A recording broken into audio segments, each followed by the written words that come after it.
Salam untuk kita semuanya, berjumpa lagi dengan saya di channel Aritela Tutorial, tempat kita untuk berbagi informasi seputar informasi pendidikan dan informasi guru, serta informasi lain yang ada hubungannya dengan pendidikan dan guru. Pada pertemuan kali ini, saya menyapa seluruh Bapak Ibu Honorer Senair yang selalu setia dan selalu semangat melaksanakan kegiatan pelayanan publik di instansi pemerintah pusat dan instansi pemerintah daerah. Tentunya Bapak Ibu bekerja tanpa mengenal lelah. Saya yakin bahwa Bapak Ibu honorer selalu dalam keadaan sehat walafiat. Pada pertemuan ini ada satu hal penting yang perlu saya sarankan kepada seluruh Bapak Ibu honorer terkait dengan tuntutan reformulasi P3K teknis. Nah, Bapak Ibu, di sini disampaikan bahwa mengenal honorer THK 2 dan K1 yang diuntungkan kebijakan reformulasi P3K teknis 2023. Nah, tentunya ini adalah merupakan satu kabar gembira buat Bapak Ibu honorer, terutama tenaga honorer kategori 1 dan kategori 2, THK 2 dan K1 yang benar-benar diuntungkan dengan kebijakan reformulasi P3K di tahun 2023 tahun ini. Bapak Ibu simak informasi ini, jangan ketinggalan informasi, dan bagi Bapak Ibu yang sedang menonton, demikian dengan Bapak Ibu yang mungkin baru menemukan informasi melalui channel ini, jangan lupa dukung channel ini dengan cara like dan subscribe, share, dan komen, serta nyalakan tombol notifikasinya supaya semua informasi yang disalurkan melalui channel ini selalu update di layar Bapak Ibu. Tanpa basa-basi lagi, langsung pada informasinya. Pemerintah telah resmi memperlakukan reformulasi pegawai pemerintah dengan perjanjian kerja atau reformulasi P3K Tenaga Teknis 2022. Dalam hal ini, honorer THK 2 tenaga honorer kategori 2 mendapatkan kesempatan emas dibandingkan dengan honorer lainnya. Memangnya honorer THK 2 itu apa? Nah, tentunya ini pertanyaan Bapak Ibu ya. Ini dipertanyakan kenapa diunggulkan atau kenapa diprioritaskan dalam hal penerapan reformulasi P3K Teknis 2022. Pertanyaan honorer THK 2 itu apa banyak sekali ditanyakan oleh publik seiring dengan diumumkannya reformulasi P3K Teknis 2022. Secara umum, tenaga honorer kategori adalah singkatan dari tenaga kerja honorer yang merujuk pada seseorang yang dipekerjakan oleh pejabat pembina atau pejabat pemerintahan lainnya untuk mengerjakan tugas-tugas tertentu di instansi pemerintah dan mendapatkan penghasilan yang menjadi beban anggaran pendapatan dan belanja negara atau anggaran pendapatan dan belanja daerah.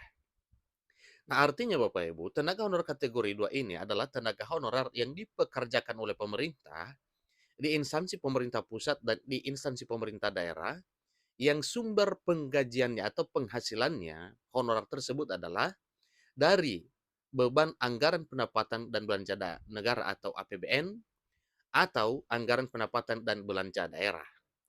Nah, tentunya ini dua versi Bapak Ibu ya. Kenapa ada dua versi? Karena memang ya bagi honorer THK 2 yang bekerja di instansi pemerintah pusat, maka ini gajinya dari APBN, demikian dengan APBD.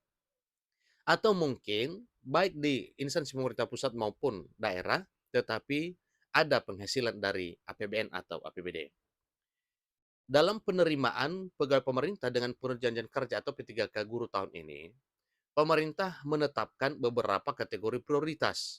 Salah satunya adalah kategori THK 2 atau tenaga honorer kategori 2. THK 2 mengacu pada tenaga honorer K2, perbedaan antara THK 1 dan THK 2. Ini berdasarkan pada pembiayaan honorernya atau pembiayaan honornya. Tenaga honorer K1 atau honorer THK 1 adalah tenaga honorer yang menerima pembiayaan honorer secara langsung dari APBD atau APBN. Itu adalah kategori 1 atau honorer kategori 1. Menurut Peraturan Menteri Pendayagunaan Aparatur Negara dan Reformasi Birokrasi (PAN-RB) nomor 5 tahun 2010, tenaga honorer K1 adalah mereka yang telah bekerja di instansi pemerintah sejak tanggal 1 Januari 2005 secara terus-menerus. Jadi tanpa putus-putus, bayangkan Bapak Ibu ya, sejak 2005 sudah bekerja sampai dengan hitungan 2023 tahun ini, berarti ini sudah 18 tahun bekerja secara terus-menerus di instansi pemerintah pusat maupun instansi pemerintah daerah. Jadi suatu hal yang wajar kalau ini diprioritaskan atau benar-benar kontribusinya dihargai. Karena memang sudah puluhan tahun bekerja. Dan suatu hal yang wajar kalau diapresiasi dalam bentuk pengangkatan menjadi aparatur sipil negara. Dan pada seleksi P3K Teknis 2022 yang telah berlalu itu, bagi THK 2 yang telah mengikutinya namun tidak lulus karena passing grade yang tidak bisa ditembus, kemudian ada tuntutan reformulasi ulang ya terkait dengan tingkat kelulusan ini, maka THK 2 dan THK 1 itu diprioritaskan untuk diangkat menjadi ASN. Wajar saja karena memang sudah berkontribusi di negeri ini.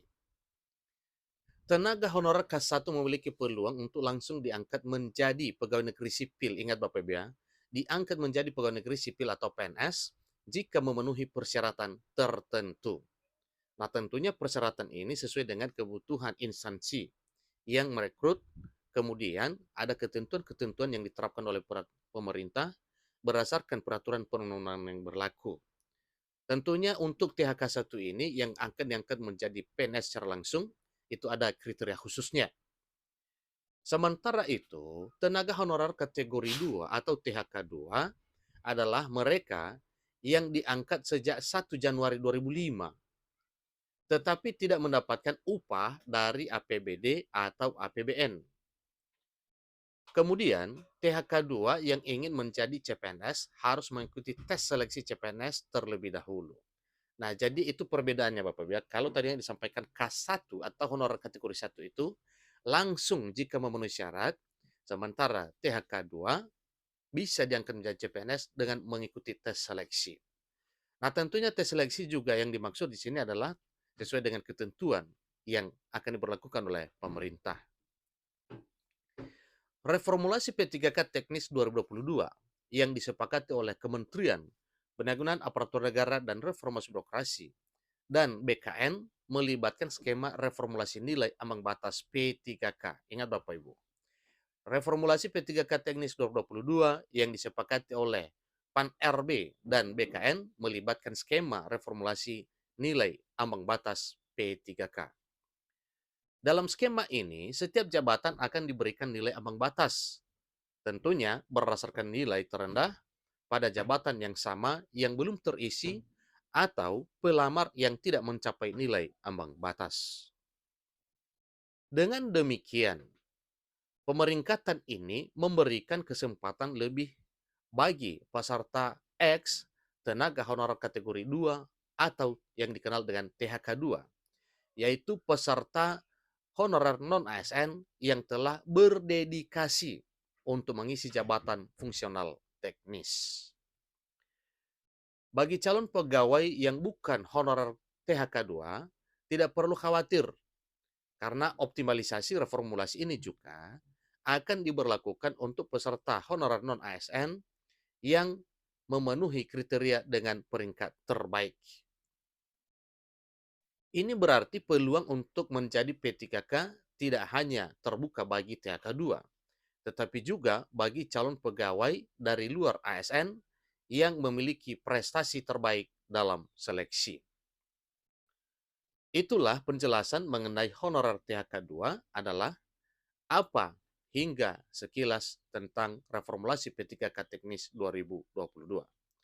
Nah, tentunya ini satu kabar gembira Bapak Ibu ya, bagi Bapak Ibu honorer, terutama tenaga honorer kategori 2 yang memiliki atau yang memenuhi syarat untuk bisa diangkat menjadi aparatur sipil negara di tahun 2023 tahun ini.